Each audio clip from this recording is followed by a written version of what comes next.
Hi everyone. अक्सर मैंने ये देखा है जब बात सेकेंडरी बीम्स की आती है तो ज़्यादातर स्टूडेंट्स कंफ्यूज होते हैं कि सर एक स्ट्रक्चर डिज़ाइन करते वक्त सेकेंडरी बीम देना क्यों ज़रूरी है।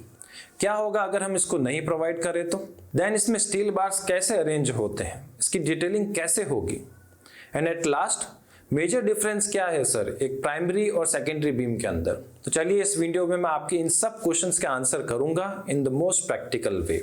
लेकिन मेन टॉपिक में जंप करने से पहले अगर आपने मेरे चैनल को सब्सक्राइब नहीं किया है तो काइंडली सब्सक्राइब कर लीजिए और इस बेल आइकन को जरूर प्रेस करिए ताकि आपको ऐसे इंफॉर्मेटिव वीडियो सबसे पहले मिले। चलिए स्टार्ट करते हैं major difference between primary and secondary beam से। अगर एक बीम दोनों एंड से कॉलम्स पे सपोर्टेड है तो ये एक प्राइमरी बीम कहलाएगी क्योंकि ये हैवी लोड्स कैरी कर सकती है और डायरेक्टली कॉलम्स तक ट्रांसफर कर पाती है। अब अगर किसी भी बीम का एक या दोनों एंड्स प्राइमरी बीम पर रेस्ट करते हैं तो उसे हम सेकेंडरी बीम कहेंगे। Secondary beams generally heavy load carry नहीं करती है, सो इस वजह से इनका स्टील रिइंफोर्समेंट भी कंपैरेटिवली कम आता है। अब आप सोच रहे होंगे सर जब प्राइमरी बीम प्लान में दिए गए हैं तो सेकेंडरी बीम्स की क्या ज़रूरत है। तो चलिए इसको एक एग्जाम्पल के साथ समझते हैं। मान लीजिए एक स्लैब जिसका स्पान 20 फीट बाय 20 फीट है और ये स्लैब चारों तरफ से प्राइमरी बीम्स के थ्रू सपोर्टेड है, तो ओवर टाइम ड्यू टू इस स्लैब के लार्ज स्पान की वजह से अंडर रिइंफोर्समेंट या पार्टीशन वॉल लोड्स ये स्लैब बेंड होना स्टार्ट हो जाएगा, जिसकी वजह से फ्लोरिंग में, वॉल्स में, प्लास्टर में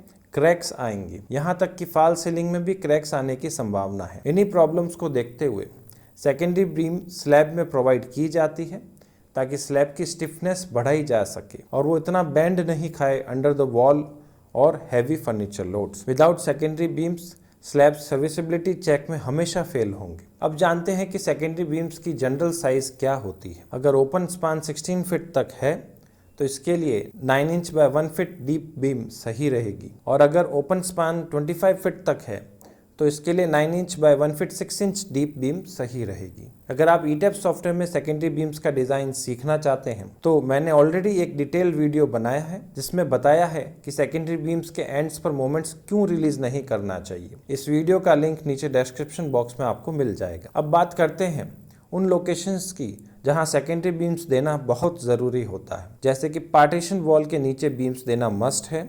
विदाउट सेकेंडरी बीम्स ये स्लैब 100% सर्विसिबिलिटी में फेल होंगे। स्लैब जिनका स्पान 18 फीट से ज़्यादा है, like living room slabs, open hall, और लास्ट में स्लैब्स जिनमें बड़ी ओपनिंग प्रोवाइड की जाती है। ओपनिंग स्लैब्स को वीक बनाता है, जिसकी वजह से अलोंग दी एजेस आइदर हम स्लैब बीम प्रोवाइड करें या फिर परमानेंट सेकेंडरी बीम्स प्रोवाइड करें हम। अब आखिरी टॉपिक की तरफ बढ़ते हैं जिसमें डिस्कस करेंगे कि सेकेंडरी बीम्स के स्टील को प्राइमरी बीम्स पर कैसे अरेंज करना चाहिए ताकि प्रॉपर लोड ट्रांसफर हो सके। चलिए इसको हम एक रेविट बीम मॉडल के थ्रू समझते हैं। यहाँ देखिए, जब सेकेंडरी बीम्स प्राइमरी बीम के ऊपर रेस्ट करती है तो उसके टॉप मेन बार्स हमेशा प्राइमरी बीम के टॉप रीबार के ऊपर होने चाहिए। इस तरह से बॉटम बार्स भी प्राइमरी बीम के बॉटम बार्स के ऊपर होने चाहिए। अगर इस अरेंजमेंट को उल्टा किया जाए तो साइट पर कंस्ट्रक्शन के बाद सेकेंडरी बीम्स फेल होने की संभावना काफ़ी ज़्यादा हो जाती है। सो ऑलवेज ऐसे ही सेकेंडरी बीम्स के स्टील साइट पर लगवाएं।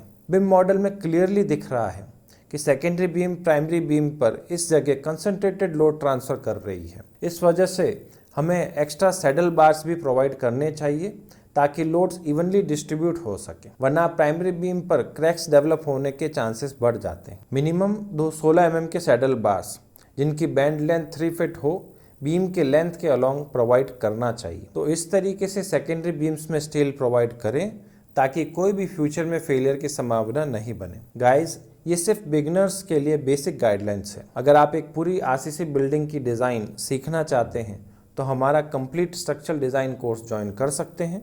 इस कोर्स में आप ईटेप सॉफ्टवेयर में एक कंप्लीट बिल्डिंग मॉडल बनाना सीखेंगे, IS कोड्स के अकॉर्डिंग लोड अप्लाई करना और इन कोड्स से वैल्यू रीड करना भी सीखेंगे। आप एनालिसिस भी करेंगे ताकि हर column, beam, slab and staircase, even foundations के लिए प्रॉपर इन्फोर्समेंट डिज़ाइन करना सीख सकें। ये वही मेथड्स है जो प्रोफेशनल इंजीनियर्स इंडिया में यूज़ करते हैं रियल प्रोजेक्ट्स को डिज़ाइन करने के लिए। अगर आप भी अपनी professional civil engineering journey start करना चाहते हैं तो आज ही इन कोर्सेज में ज्वाइन करें। कोर्स का लिंक आपको नीचे डिस्क्रिप्शन बॉक्स में मिल जाएगा।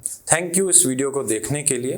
अगर आपने मेरे चैनल को सब्सक्राइब नहीं किया है अभी तक तो काइंडली सब्सक्राइब कर लीजिए और इस बेल आइकन को जरूर प्रेस करिए ताकि आपको ऐसे वीडियोस फ्यूचर में सबसे पहले देखने को मिले। टिल देन मिलते हैं नेक्स्ट वीडियो में।